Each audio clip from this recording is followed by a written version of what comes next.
What is up, my Squirtleites? It is I, your king, welcoming you back to more Let's Play Pokemon Emerald. In the last episode, we made it to Route 118 and began battling all sorts of trainers before heading on over to Route 123, battling more trainers there, meeting the Berry Master, grabbing all sorts of berries, all that good stuff. And in this episode, oh yeah, I should also say, Vega finally evolved. She's an Altarian now, so that's pretty darn cool.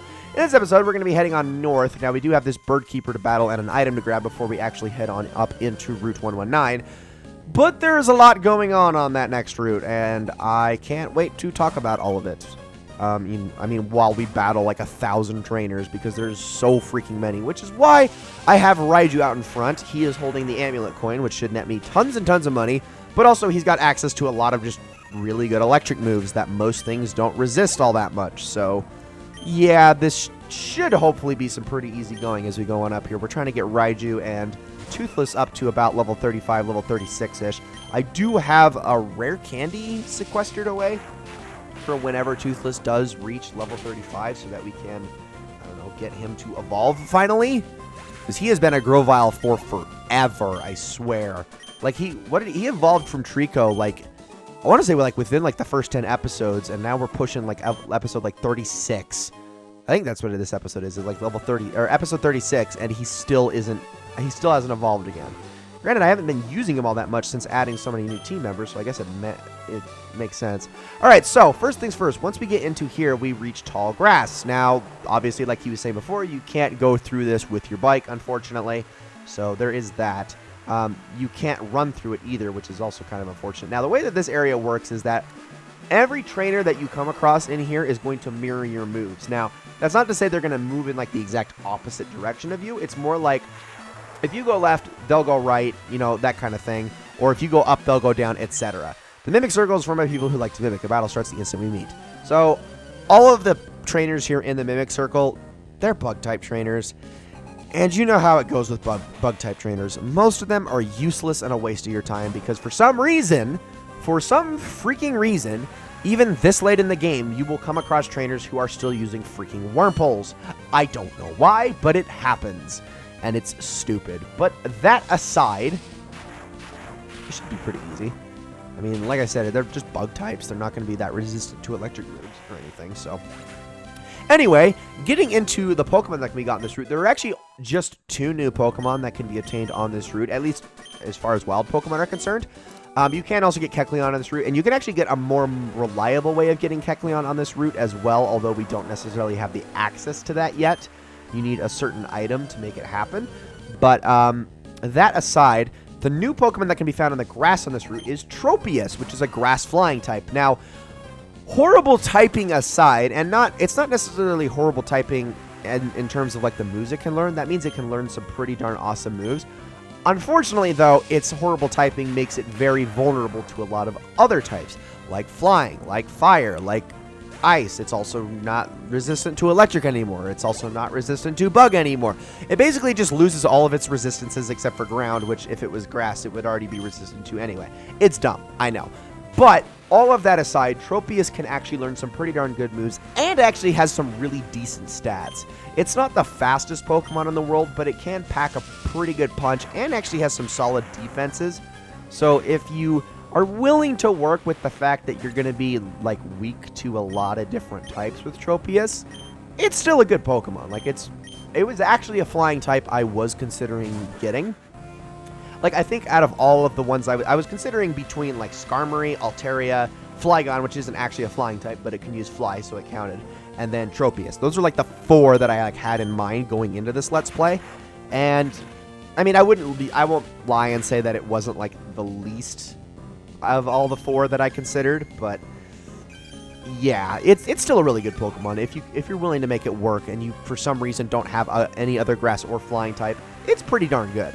So the other Pokemon that can be gotten on this route, and alright, Dustox, keep wasting my time. The other Pokemon that can be gotten on this route is a bit of a tricky devil. I was genuinely and legitimately considering actually going after this Pokemon, but I decided, for the sake of my sanity, that it just isn't worth it. This Pokemon is Feebas. Feebas is much like Magikarp in that it is a completely useless Pokemon in its original stage, but once it evolves, it becomes amazing. The way Feebas works is if you want to evolve it, you need to, I believe you need to level it up while it's holding a, oh, I forget what it's called. A magic scale? I think it's a magic scale. It needs to be holding a magic scale, level it up with that, and then it'll evolve into what is known as Milotic. Now, again, it kind of has to counter the Magikarp line, so while Gyarados is much more attack-focused, Milotic is much more defensive-focused. Now, that's not to say it doesn't have really good attack stats, because it does. It's actually just an all-around excellent Pokemon that can learn some amazing moves. It's just the fact, the simple fact that, and also, is Nincada ground type? Hold on a second. Is Nincada ground type? Yes, it is. I should have known that. I don't know why. I just had a brain fart there. Regardless, the simple problem with Feebas is that it is by and far the hardest Pokemon to obtain in this entire game. Yes, even over every single legendary, it is borderline impossible to obtain. I'll tell you why. Out of all of the water squares on this route, so like each individual spot that your trainer can walk in, treat that as a square, okay? Of all the water squares, and there are a lot on this route, of all of them, only 6 at any given time will contain a Feebas. Now, the thing is when you actually get to the square, it's not that hard to catch it because they have a 50% appearance rate, as long as you're fishing. However, it's finding the 6 squares that's really hard, and should you be unlucky enough to fish in the right square and not see it and move on to the next one, you're out of luck. On top of that, because it gets even worse, every single day those 6 squares move. Yes. And to make matters even worse, if you go to the fan club over in Dewford and change the trendy phase, those 6 squares move again. I know. It's honestly absurd. It's absolutely the most absurd thing in the entire world that you're expected to have to do that. So if you ever do find a square where there's Feebas, catch like a bazillion of them. You have to. Like, you can still memorize the square, go pick up a bunch of Pokeballs, catch a ton of them, and then just store them all. But holy crap, the hoops you have to jump through to be able to get Feebas for an admittedly extremely good Pokemon is so unreasonable. And for a long time, Game Freak was incredibly stubborn about making this any easier. It wasn't until much later that they actually did make Feebas somewhat reasonable to obtain in later on, but they kind of ran with this route of Feebas is like the most impossible Pokemon to find for a very long time. And again, you're doing it also you can get this Pokemon that really, really sucks at the beginning. So, yeah, search for that Pokemon at your own risk. That's all I can say. But that's it. That's it as far as new Pokemon that can be obtained on this route. Nothing really else of note in regards to that. Now, there is a bunch of areas that we can explore on this route, although, to be fair, if I wanted to explore this route to its fullest, I would need an Acro bike, which at the moment I do not have because let's be honest, I just genuinely forgot to go pick it up. Now, granted, we're not that far from Mauville. I could honestly just run back and, now I've talked myself into it. You know what? I am going to do that. After I fight every trainer here in the Mimic Circle, I'm going to run back and I'm going to go grab myself the Acro bike, and then we can explore the rest of this route. Also, I just can't see any of them. I can only see, like, the tops of their heads. So I got to say, all these meetings are just incredibly awkward to me. Okay, well, at least you don't have a Wurmple. I'm pretty sure the Bug Maniac to my left is going to have a Wurmple, though. They'll have the Wurmple Silcoon Beautifly combo to counter the other guy's Wurmple Cascoon Dustock combo. Okay. This guy probably has a Volbeat and an Illumise. That's okay. Of course you survived, and why are you using Moonlight and wasting my time? Moonlight is much weaker in the rain too, you idiot. Ugh. Which is so strange to me that Moonlight is stronger during sunny day, but actually no, it's not. I've already explained this. Like, and previous, I think I've explained it in this Let's Play and previous Let's Play. It actually makes sense because Moonlight is the reflection of the sun, so I guess it does make sense that sunny day makes it better. I'm an idiot. All right, whatever. Yeah, don't use Moonlight in the rain. It only has 25% effectiveness. Like what I mean by that is it actually only heals 25% of your health, 50% normally, and 75% in the sun. Okay. Thunderbolt time. Go away, Illumise. Go away. You probably will survive because Volbeat did, but what can I... No? Okay. I thought Illumise was the more defensive-focused one, but apparently I'm wrong about that, or at least this particular one is just very weak in that department. All right, let's fight you now. Come here, dude. Now, the good news is with these trainers is that they won't, like, spot you from a while away because of the tall grass. You have to go, like, right up next to them. So if you just want to skip them all, it's very easy to do. So there is that at least. All right. Where are we at on this episode? We actually might have to call this episode. Well, no, we're only at 10 minutes. We'll be fine. Roughly 10 minutes, I should say, give or take. I know a lot of Let's Players out there like to use like counters. The way I do my time, and I will admit this kind of like contributes to a lot of inaccuracies, but the way that I just do the time of my episodes, I've got my audio capture bar here, and then I basically just do the math in my head of, oh, well, I ended the last video at like 18 minutes on the capture, and therefore we're at 28 minutes now, so obviously this episode's been 10 minutes long. Like, that's typically how I do it. But granted, I'm also very lax in like what my time needs to be. I'm not like, oh, this has to be exactly 15 minutes on the dot. I'm usually more like, anywhere between like 12 and 20 is fine. I just don't want to go over 20 usually because that's a little bit too long, and I could be using that for the next episode, and yada, yada, yada, yada. I digress. I freaking digress. Alright, there we go. And so, every single trainer has been beaten here, so I will be right back in just a moment with the Acro bike in tow, so I'll see you all in a second. And welcome back, everybody. Okay, before we go any further, I don't even think I've actually explained how the Acro bike works, but it's very simple. So the Acro bike is obviously clearly slower than the Mach bike. Like, this is the max speed. It's really not any faster than running. But the cool things about the Acro bike is what it can do in regards to tricks. So, like, you can bunny hop around. You can use it to side hop as well, which you'll be able to do actually on, like, certain platforms and things like that. So, like, I can do this, as you can see. So if I press B and then, like, up or down at the same time, or whatever, basically sideways, I'm able to hop back and forth. And then I can also use this to bunny hop my way across things as well if I just hold down B. And even though it's really slow, it is used for traversing over certain things. So the Acro bike is just basically supposed to be very agile. All right, thought you fly by catching a whole flock of bird Pokemon and then hanging onto them somehow. But it turns out that there's an HM move called Fly. I wish I'd known that about that a long time ago. I don't know, dude. You might be onto something. Also, holy freaking Wingle. What the heck? Heard about a cave called the Cave of Origin. People rumor that the spirits of Pokemon are revived there. Could something like that really happen?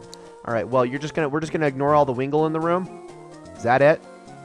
I mean, I guess at least it's not an elephant in the room, but it's a lot of seagulls. Probably all going, mine, mine, mine. Great reference, Levi. That's clever. No one's ever done that before. All right, let's jump on into the water because there is actually a trainer, I believe, waiting for us on the other side of this. So let's get on in here. You guys, if I just threw my Super Rod out and like immediately found a Feebas? No, that's not happening. So like, for instance, just this body of water right here. You see all this? This isn't even all the water on the route. Yeah, so you have to hope that it's one of like 6 squares where you'll find Feebas on here. So like, this is a square, this is a square, this is a square, this is good. Hopefully you get the picture now. Like, it's that absurd that all of the water, and now, granted, they won't spawn in water that you can't reach at the very least, so don't worry about that happening. But there is a whole upper section to this route as well that has a ton of water, so that counts just as much as this part counts. I know, it's insane. I will say, it's actually almost a gift if you want a Feebas for your internal battery to die. I'm serious about that. If your internal battery dies on your cartridge, the Feebas won't move unless you go change the trendy phrase over at the Pokemon Fan Club. So in that case, you actually do have all the time in the world to search, and they will be like always in the same spot, so you can keep going back for more. That's only if the internal battery dies, though, and that was the only way I was ever able to find Feebas legitimately in Pokemon Emerald or Sapphire, was because I literally had the battery on my cartridge die, and then I basically just searched forever, and it still took me like a long time to finally find it. And then I just caught a crap ton of them, and then I turned in my cartridge to have my batteries replaced after I did that, because why would I do that prior to that when I really, really want a Feebas? I mean, who doesn't want a Feebas? Feebas is awesome because of Milotic. Milotic is legitimately one of the coolest water types ever. I love it. It's why I wanted to use it. But I can't, because I can't catch Feebas. It's hard. All right, we're going to just not get rest. Thank you. Not going to learn that. No, we're not going to learn Snore either. We're not going to learn Sleep Talk. None of that stuff. It's not necessary. All right. Oh, look who caught a Feebas, you freaking show off. I hate you. What the heck? At least you know what it looks like now. It is an ugly Pokemon, but gosh dang if it doesn't turn into something amazing. So, I think I need to correct myself here. I don't think it's it's actually not evolving with. You don't need to give it a magic skill in this generation. That's in later generations. I apologize. In this generation, to get a Feebas to evolve, which is not an easy thing to do. It's actually a lot harder, obviously, because you don't just need to give it a hold item. It's actually the fact, and I apologize to anybody who quickly ran down to the comments to correct me on this, but I have since remembered, and it is the same episode, so this works. Actually, what you need to do is you need to max out Feebas's beauty stat. Now, this will come into play later when we get into contest, but you need to completely max it out, and unless you're giving it the right Pokeblocks, that's not an easy thing to do. It is very possible to solely focus on beauty and still not max it out if you do it wrong. So, yeah, you need to max out Feebas's beauty stat, then evolve it, and then it'll become Milotic. Yeah, as if this Pokemon wasn't any more freaking complicated in this game. Oh my gosh. Just throw me a bone for crying out loud, Feebas, please. I love you and I want you. To be fair, this is emulated. I could have honestly just fixed the spawn rates, but I'm not like that. I'm not like that. I like how I totally presented that as a possibility. Golly.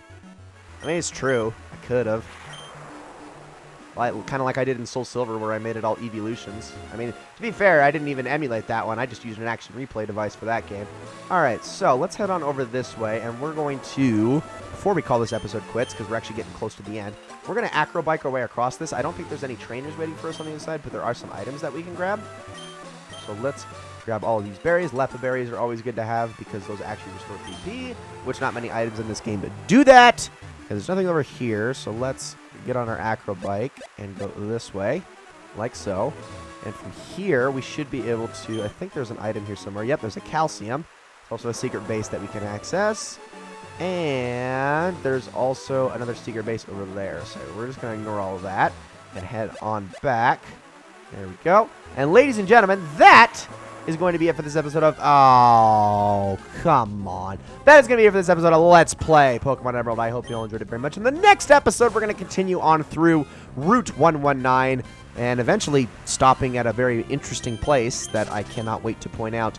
And it's actually going to further the story a little bit, so that's exciting. Thank you all so very much for watching, and I'll see you all in the next one.